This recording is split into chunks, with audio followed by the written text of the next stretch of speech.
Tuesday, December 20th, 2022. Ladies and gentlemen, it is Victory Tuesday and a happy 3-month-old day to my son, Deacon Westendorf. He was born 3 months ago today, and that's the most exciting thing for me. A very close second, though. The Packers win 24-12 over the Los Angeles Rams. And I know Aaron Rodgers once shouted into the stands at Soldier Field that he owned that team. Well, Matt LaFleur might be able to do that to old Sean McVay now at this point as well. Sean McVay has never beaten Matt LaFleur in a game. Unfortunately, if LaFleur could figure out a way to beat Kyle Shanahan in a game of significance, the Packers would have won an NFC Championship game last year by 2 or 3 touchdowns and rolled all the way through the Super Bowl. But I digress. What we do have tonight is positivity. And some of you asked for more positivity after my appearance on yesterday's show. So I got good news for you. They won, and I'm full of it. I'm your host. I'm Jacob Westendorf. I am here live in the Pack-A-Day Game On Wisconsin studios, joined by the OG, my original partner in crime, former co-host of Pulse of the Pack, current host of the Quick Slants podcast, which you can find over at Game On Wisconsin, and a co-host on Thursday's show with the great Mark Eckel, and last week, Monty Moore, Jason Perrone. Jason, no extra gray coming in that beard tonight after today's game. That was pretty easy. No, it's already gray. All the gray's already there, so we're done. We're done with that for sure. But yeah, this whole I was going to say Sean McVay, a friend that Matt LaFleur does enjoy beating, clearly. Yeah, and that's the big three of that tree are Shanahan, McVay, and LaFleur. And LaFleur is the only one that's beaten all of them because McVay has never beaten LaFleur, like I just mentioned. And they did beat Kyle Shanahan last year in San Francisco on that crazy Rodgers to Adams drive throughout the course of the game. But Jason, 24-12, the Packers win. They get to 6-8. Their playoff percent chance to make the playoffs goes up to a fitting number, perhaps 12%. Not exactly the most aesthetically pleasing game. They weren't throwing the ball all over the lot.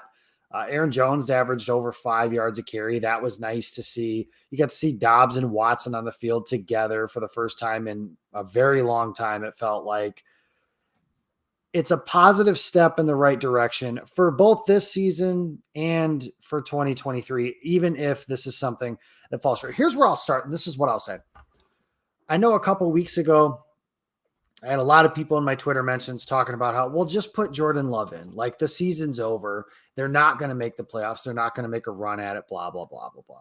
And I always said, you can't do that. You can't bench the starting quarterback while the team has a chance, whether it's the Lloyd Christmas, so you're saying there's a chance thing, or an actual legitimate, hey, they got a 50% chance of making the playoffs. They just got to win 2 games and get one guy to help. Not quite the situation the Packers are in. But you can't bench the starting quarterback, especially when that starting quarterback is a 4-time league MVP and maybe the greatest quarterback in the history of your franchise. You just can't do that. And what you're doing when you do that, if you do that, is telling the rest of the locker room, all right, well, number one, he's more important than you are. You could certainly argue they've done other things to say that. And number two, we kind of have a shot, but we've given up on you guys. So congratulations. That allows the locker room to disseminate. What I am happy about with this team over the last 2 weeks, it would be very, very easy for a team that had Super Bowl aspirations.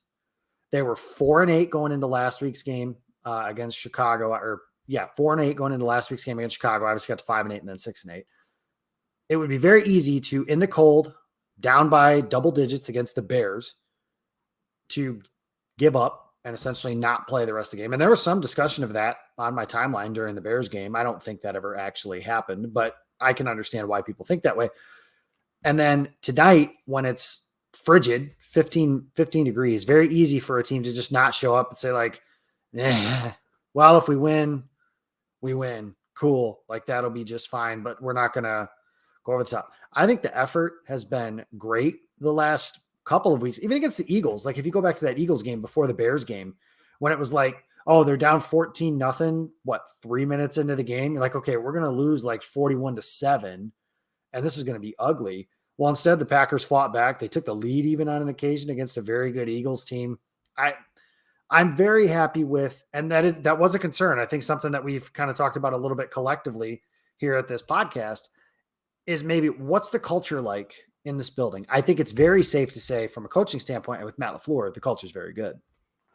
Well, on slants, that's what I talked about too, is I want to see them fight and play hard. And is Matt LaFleur the guy that can keep this locker room together? And really, Jake, if you go back to the Dallas game when they snapped the losing streak, really the Tennessee game has been the only real clunker out of all of them. I know they didn't beat Philadelphia, but to your point, they're clearly still playing hard for each other, for Matt LaFleur. We've seen some bright spots, Christian Watson's emergence. We've seen Keyshawn Nixon grab a very firm hold of the Pay kick that return. man. Make sure that man sticks around in Green Bay. Shout out Joe Arrigo, friend of Keyshawn, friend of me, friend of show. Yeah, and it just, again, not to beat the dead horse, but he's been on this roster this whole season, and that's not who was returning kicks. I'll just say that for the first half of the season. So, but they figured some things out, maybe a little bit too late, but who knows? But I guess for as bad as it looked during that 5-game losing streak, here we are, less than a week away from Christmas, and there's still, like you said, there's still a chance for the Packers to make something of this season. And we couldn't say the same thing in 2018 when they had a terrible season. Aaron Rodgers played through most of it. We all know about Mike McCarthy leaving in that year. This year it was just a weird section of the season, and now they've found their footing a little bit. And I also said too, one other point I made on slants, I know that there's big debates about whether momentum is a thing or anyone believes in it or not. And obviously from one season to the next, the team is going to change complexion.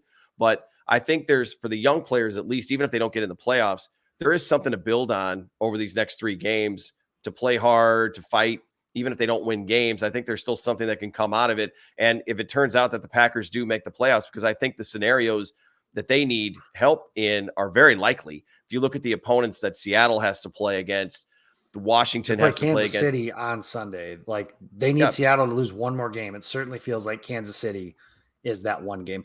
And the Sunday night game broke their way because the Giants play Indianapolis down the stretch. Right. So, right. And it was a very, I'll just call it a very interesting finish in that Commanders Giants game, but it is what it is. Yeah, it was. And it's nice to see, like you said, Ross Uglum talks about it on this particular show, because normally it's me, Ross, and Jacob Morley. Jacob Morley's taking pictures at Lambeau Field. Ross Uglum has 17 kids or something like that, so he's taking care of those. It's late. It's postgame. He's probably trying to find some sleep on that fact. So I got Jason here with me. But we talk about it on that show all the time, where this concept of tanking and just lose. Like, just lose the rest of your games, get the highest draft pick you can, and blah, blah, blah, blah, blah, blah, blah. And that, the last time the Packers were in a position to tank or try, I don't know if that's actually a thing, but we're calling it that now, was 2018, that season you alluded to. And everybody points to that Jets game as like, oh man, if they had just lost that Jets game, they would have picked 8th instead of 12th. Well, then when you look back at that draft, the only thing that would have changed is that Rashawn Gary would have been the 8th overall pick instead of the 12th overall pick. And the people that were mad online would have been mad online that he was a top 10 pick instead of a top 15 pick. Turns out he would have been worth either one of those picks for that particular season. Ross always says losing begats more losing. And as somebody who has been part of, at a much, much, much, much, much smaller level, but just from a coaching standpoint, my dad used to always say this to me, like, the culture of your team matters. And your goal is always to win. And, I remember I was at that Lions game in 2018 where the Packers end up losing 31-0. But like, before the game, I heard the coaches just talking about like, hey, we signed up for 16. We're going to get 16. Like, these are professionals. They put film on. These games matter to these players because it's a difference of getting a contract, keeping a contract for next season, like hitting an incentive, in the case of like Watson and Romeo Doubs, getting more reps with Aaron Rodgers, which is something that, like, I know I've talked about, like, my stance on that being that I hope they just rip the Band-Aid off and go full rebuild, but I don't think they're going to do that. So with that in mind, you're hoping for the best for 2023. Well, those guys playing together and getting more chemistry and everything with each other is something that could certainly benefit this team. Like, realistically, the Packers have looked like a much better football team since Christian Watson's emergence against Dallas. And they've won more games than they've lost in that time frame as well, which is also something that helps. You can see a path, I think, and this is where I want to talk about bright spots. You could see a path on offense where they go into next season. Watson and Dobbs, and you started to see it tonight, they complement each other so well. Aaron Rodgers calls Dobbs a crisp route runner. Matt LaFleur basically says the same thing. Watson obviously is a physical freakazoid athlete, And I think he's a chess piece that they can move. He can play outside and be their bomber. He can play inside, be that big slot, use that speed to his advantage. If you look at like that second touchdown he had against the Cowboys, that deep over route, I think that's something the Packers could run a million of those. Find a receiver, whether it's a veteran or a second round pick or something like that, that can be an actual make a play after the ball is in his hands kind of guy, a yak player for, Brandon Ayuk type of player, Donald Driver type of player. And I'm not saying those get Donald Driver's Packers Hall of Famer. I'm not saying it's got to be that, but something similar to that, and add a tight end that can actually make a couple plays with the ball in his hands with those two backs that I think are probably back if Aaron Rodgers is back. Get this offensive line together and have some injury luck regression on that particular unit.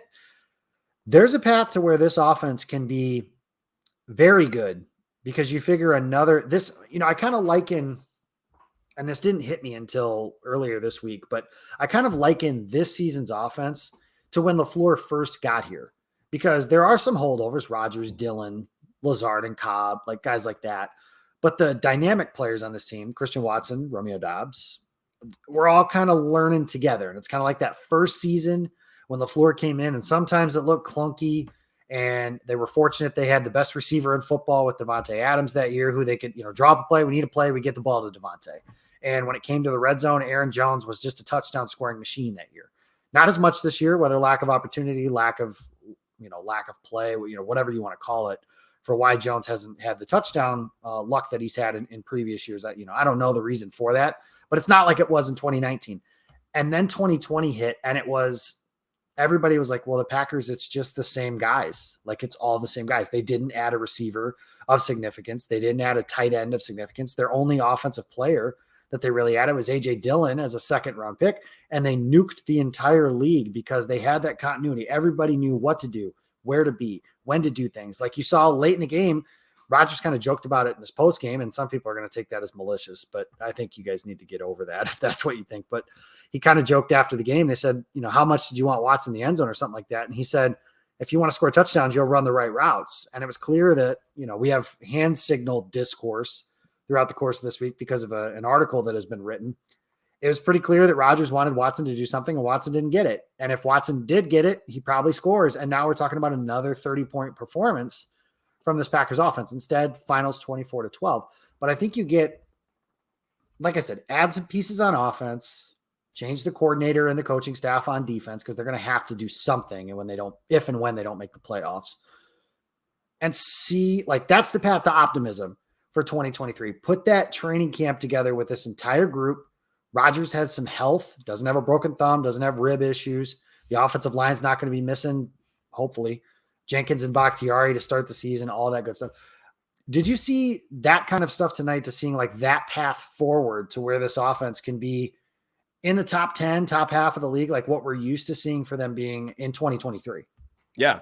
Lot to be encouraged about the receivers. And I think this is going to catapult Rodgers to want to come back. Obviously, I mean, I've said he's going to be back next year all along, but this has to excite him, even though he's getting older. But it just, there's a path to the offense, and him finally saying, hey, I don't have to chuck it up there 35, 40 times. We can really do this the right way. I mean, 35 touches for Dillon and Aaron Jones. It seems so obvious that formula should work. And then you add a tight end, which I'm assuming they have to, right? Because Robert Tonyan just isn't dynamic with the ball anymore. They don't have anybody else really at the position. But I think offensively, they've got already enough pieces going into next season that they can like you said, hit the ground running is the perfect phrase. Yeah, they already look great. That's what I think can carry over. Whether they get to the playoffs or not this season, they can really carry that over offensively. I think the bigger question marks are more going to be on the defensive side of the ball with some of the changes and stuff that's going on. But offensively, I mean, the line looks good.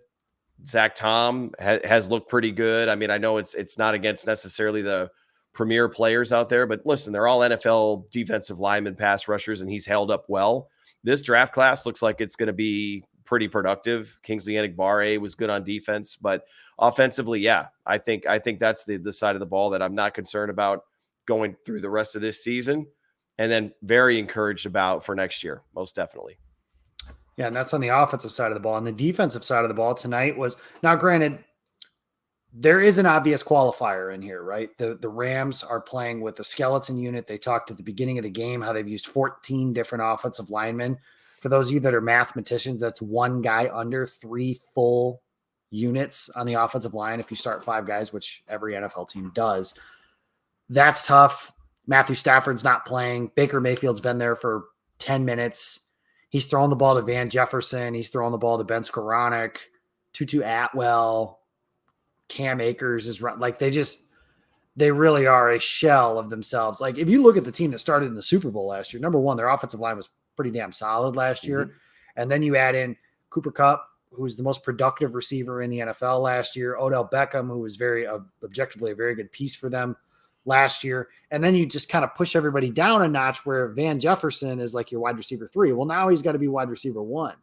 It's tough when you got to kind of, and we've seen what happens kind of in Green Bay when you elevate those guys into roles that either 1, they don't belong in, or 2, they're not ready to be in. I'm not quite sure which one Jefferson fits into in that case. But that being said, you can only play the guys in front of you. And it has been a while since we've seen this Green Bay defense really put their stamp on a game. And I give them credit. Like I said, you can have the qualifier, and they have a much tougher test coming up next week. They have a Packers boogeyman that they have to play against with Raheem Mostert next week, Tyreek Hill, Jalen Waddle. Like Miami's got some dudes.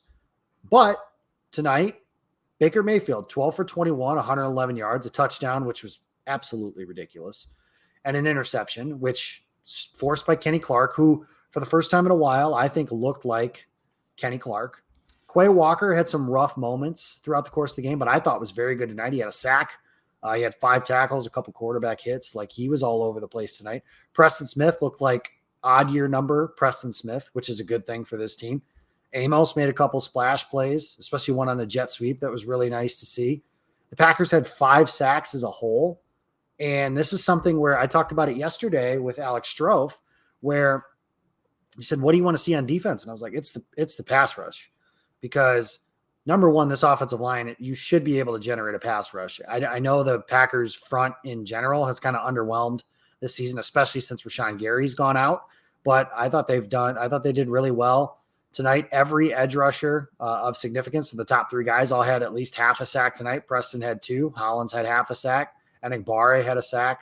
Kenny Clark was in the backfield. He looked like Kenny Clark. Devontae Wyatt had a half a sack tonight as well. So it's nice to see that, and it's something that they have to build, because I really do. I think one of the big problem areas, question areas, when you start looking at this 2023 roster, especially on defense, there's going to be a lot of discussion about safeties, because they don't really have any. Not even really. They don't have any going into next year. Amos' contract is expiring. Darnell Savage didn't play much, if at all, tonight. So there's not much to say there for him. I don't know if they've given up on him. He's probably going to be here next year by virtue of his contract, if nothing else. But that front and the defensive line leaves a lot to be desired right now. In the edge room, frankly, I think, with Gary being injured in November, I don't know when he's going to be back. Preston Smith might be here. He might not be. I would imagine he would be. I think that's a guy they've kind of gone out of their way to keep over the last couple of years. So I would imagine they try to do that again. Barre, I think, is a rotational player. They just need another guy or 2 in that room as well, and kind of build up that pass rush and that front 7 really with that unit. But it was nice to see them get after an inferior offensive line and an inferior quarterback. And you guys can see the benefits to that. I'm not telling you this isn't groundbreaking analysis, but when you can pressure the quarterback, especially, there's a lot of guys in this league, and there aren't many that don't have this problem. When you pressure them, they throw the ball up. And when they throw the ball up, you got a chance for one of your guys to catch it. The Packers only had 1 interception tonight, and they easily could have had 4. Like I could think of Walker just missing 1, Alexander just missing 1, like Barre just missing 1. They had an opportunity there, and it was nice to see them put a stamp on an inferior opponent, because you guys have seen, even this year, playing some teams, you're like, man, that offense stinks, and they still scored 27 points on us. And like it was just weird throughout the course of the game. So it was nice to see them put that together. Yeah. Yeah, the defense I thought played well. Devontae Wyatt needs to play more snaps. I keep saying that over and over. When he's in there, he's productive. And so I don't know if it's this, well, we want to keep him fresh thing, but I think just give him more opportunities to make plays. Kenny Clark, yes, did finally look good. Barre is flashing before our eyes here. I mean, he's going to be an interesting one where I wonder if the team feels secure enough. I mean, obviously with Rashawn Gary being hurt, and we don't know when he's going to start next season or be ready. Do they still go out and do they use a really high pick on an edge rusher? Or do they feel like if we bring Preston back, we got Kingsley there until Rashawn comes back? That's a pretty decent rotation to where they hold off and they address some other positions. You mentioned safety, which is definitely going to be a need area. Yeah, Quay, I think if he catches that ball, he's got a chance to take it to the house with his speed. I think there was a chance he might have housed it. And then unfortunately, the Rams were able to put 3 on the board after that play happened. So there was a point swing there a little bit, but they played fast. They played well. Jair's Jair. Congrats to him on making the Pro Bowl, whatever the Pro Bowl is worth in this day and age in the NFL. It really doesn't mean much as a game, but I know there's incentives and things like that that matter to the players. So I guess when you talk about it too, and in the middle too, Devondre Campbell, he looked okay. It doesn't sound as daunting as it is. I just the interesting thing is going to be the changes that they make in the offseason, because they've got players, and I know we talk about talent and the eye roll when you hear the word talent. There's been a bunch of cliches about what talent really means, but they're not necessarily reaching it. So maybe with somebody else running the defense, for example, they get more out of some of the guys that they have. And again, it's not this huge overhaul. Like Jake, when you said the full rebuild mode, I just don't know that this roster really needs it. I know that they have to make some tweaks and there's some big changes made, but do we even need to say that? Yeah, I still think we do. I don't want to overreact to one game. I still think there are some talent deficiencies on this roster. And I just kind of mentioned some of them, especially with the defensive front and the safety tandem next year. I mean, the prevailing thought right now, based on, and this is just my Twitter timeline, is Rasul Douglas and Rudy Ford as your starting safeties next year. Well, Rudy Ford's just a special team. Well, he's been just a special teamer before this year. He's had a couple nice moments, but I don't think that's a guy you want as your starter. And Rasul Douglas has never played safety before. So I don't know. I mean, you could see some things in Rasul's skill set that make you think like, yeah, he'd be a really good free safety. But I don't think that that's something that the Packers should strive for better than that. Now, how do they do that? I don't know. This isn't an off-season show, so we're not going to get too much into that, but it was nice to see that. I think the other thing that was really nice to see as we go through, switching gears back to the offensive side of the ball, was it's 24-12. The Packers are kind of letting the Rams hang around, and they've had chances to put the game away and chances to put the game away, and they get the ball back with 8 minutes and 51 seconds left in the game. So what do? 15 plays, 82 yards, and they kneel the ball down at the 3-yard line. So I just think that was a case of playing offense the way that this team probably needed to play all season long. It was really good in terms of, complementary football, which is something the Packers have really been lacking throughout the course of this season. They had chances, like I said, to put the game away. They punted, they turned the ball over. There's been some uncharacteristic sloppiness with the Packers this season. They turned the ball over twice again tonight. They lost the turnover battle again tonight. That is still crazy to me that they've been as poor as they have been at taking care of the football. Rodgers with his first year of double-digit interceptions since 2010, which of course was a very happy season. I don't know if this one's going to end the same exact way, but who knows? 12% is 12%. Like I said, it's not Lloyd Christmas, so you're telling me there's a chance, kind of thing. But I think that this offense might have found something. And the good news, if you want that, and if you want the Packers to win the rest of their games, and at this point, I don't know why you wouldn't. Like, tanking isn't on the table, and they're just not gonna do that. So you might as well root for them to win, in my opinion. And when you run through everything like that, it just seems to me that they're able. Miami's defense is not very good. Minnesota's defense is not very good. Detroit is playing better, but their defense has not been. They've been better since they fired the coordinator and moved to a different guy, but throughout the larger sample, their defense is not very good. And in that situation, if it's Green Bay at home against Detroit in a win and maybe, which is probably the best bet right now, but a win and maybe kind of situation, Aaron Rodgers and a team that's on a roll against the Detroit Lions and the Lions, maybe these aren't the Lions of old. They won a game yesterday against the Jets that they've lost 600 times in the last 3 years. And I know the math doesn't add up on that, but it feels like it's been that many times. You got to feel good about your chances in that scenario.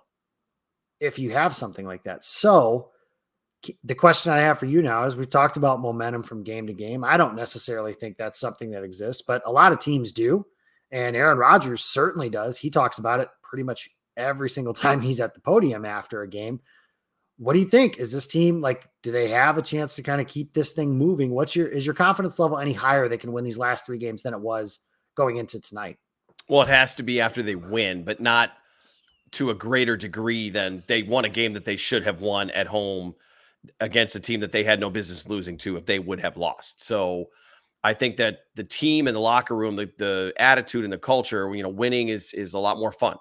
So I think the team is going to be more confident from that standpoint. But from week to week, it's a different animal, different opponent, different set of who you're going up against and what's happening. And I know that this team is aware of the challenges that are ahead of them.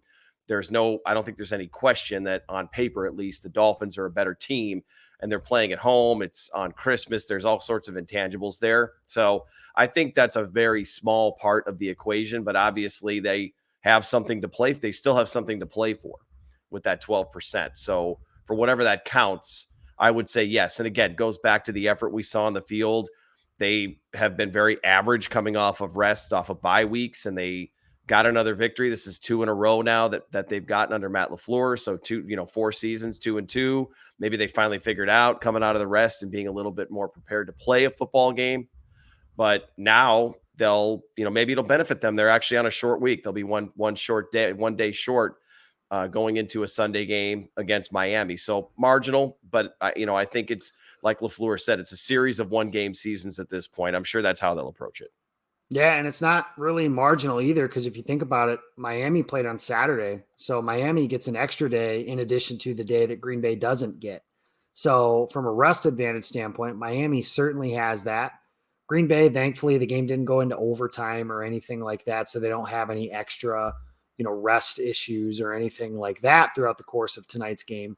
But Miami does have a rest advantage, and that's something that's been talked about, and I think it'll be talked about a lot this offseason when we're trying to build a case for Green Bay to be better in 2023, is that they didn't take their bye after the London game. Rodgers broke his thumb, and then the team pretty much snowballed from there. That's where the 5-game losing streak really started. That's when it started. So that was the turning point of the season, is not getting that bye week. They looked lifeless at home against a Jets team that's pretty darn average. Not much more than that. And honestly, below average when Zach Wilson is their starting quarterback, which is who Green Bay played against in that particular game.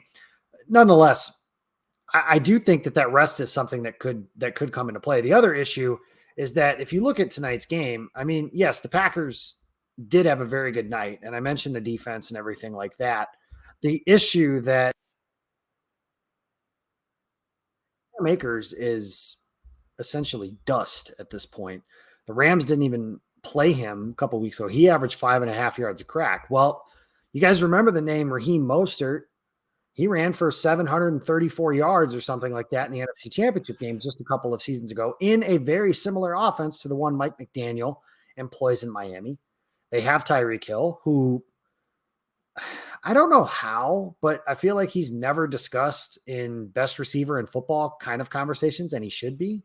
And I do say, even if he's not the best receiver, I think he's the most electric, terrifying, whatever word you want to use, weapon when it comes to a guy, because anytime he touches it, he can run sideways faster than your guys, and then he changes direction so quickly that he runs straight, and he's the fastest guy in the field every time he plays. So for everybody that always says, well, Joe Barry and soft zone and blah, blah, blah, like, that's how Green Bay is going to have to play next week, because I know everybody's going to say that the Chargers played that man coverage with Brandon Staley and everything like that. Well, the Packers have one guy that can do that, and it's Jair Alexander. The problem is Rasul Douglas is a zone corner. He's a zone corner against a lot of receivers. He's definitely a zone corner against a guy like Jalen Waddle, against a guy like Tyreek Hill. That is where my concerns come into play. The good news is I do think Green Bay can score on this Miami team, and that's something, the Packers have scored 20-plus points in every game except for one since the Cowboys game when I talked about Christian Watson's emergence. And that was against the Titans. It was on a Thursday night, kind of blustery-ish conditions. Rodgers didn't play particularly well.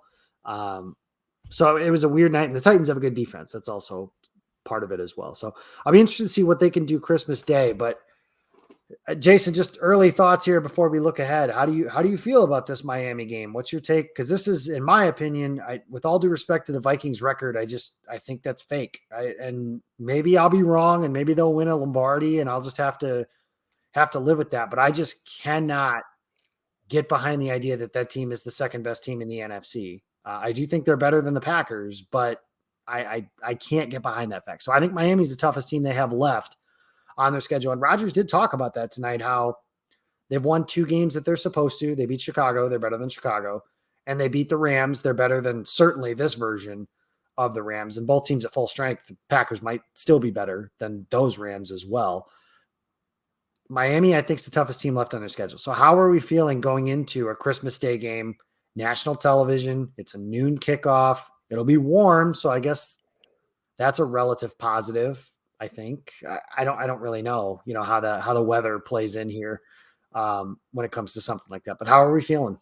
I don't really feel any different about that game. I mean, it means something now because they didn't lose to the Rams. Unfortunately, that would have been very unfortunate if they had lost to the Rams, but I don't really feel any different. It's going to be it's the toughest game left. I'm with you with regards to Minnesota. I mean, never take them too lightly, but that's also a home game for the Packers in the elements. It's very different than playing at US Bank Field. So going to Miami and again, the holiday thing and just some of those intangible, I don't know about the whole like Florida thing and it's nicer weather. I mean, I think the Packers players would probably appreciate that. If you have to play 4 straight games and those really harsh elements, that can really stack up on you. And as it is, they're going to have to finish the season with 2 of those games. But I don't really feel it any different there. I think it's going to be a very tough matchup. I'm very nervous about, like you said, the speed that Miami has on offense and Green Bay's inability to really stay with anybody. I saw some plays today. Rasul had a couple of, and maybe it was footing, but he just easily got the receivers easily got separation on him. The touchdown in the end zone, I hope that was a miscommunication and somebody on film breaks that down because that looked awful on the Higbee touchdown that Baker Mayfield was able to throw. It's things like the margin for error against a team like Miami is going to be very slim. And yeah, Raheem Mostert, I mean, he's not the same running back that he was a couple of years ago, but he has been good. You don't want to take him lightly. And Tua can run too. So now that's a whole nother element there where it's like, you've got to have a spy. And we talked about Quay Walker and being a rookie, and he's still making some rookie mistakes. That I think it's just that margin for error. I think the Packers are going to have to play above their head if they're going to come out and win that game. They can do it. I don't know how optimistic I am, but at least the game matters at this point, and we're not having a different conversation about what it means. Yeah, that would have been unfortunate just because, I mean, the Christmas Day slate just stinks when it comes to, and granted, they put that schedule together 8 months ago and they thought, you're like, oh, Green Bay, Miami, that's pretty good. Denver and LA, that'll be good. Like, all those games that are taking place next week, you thought all 3 would be good. It turns out not really.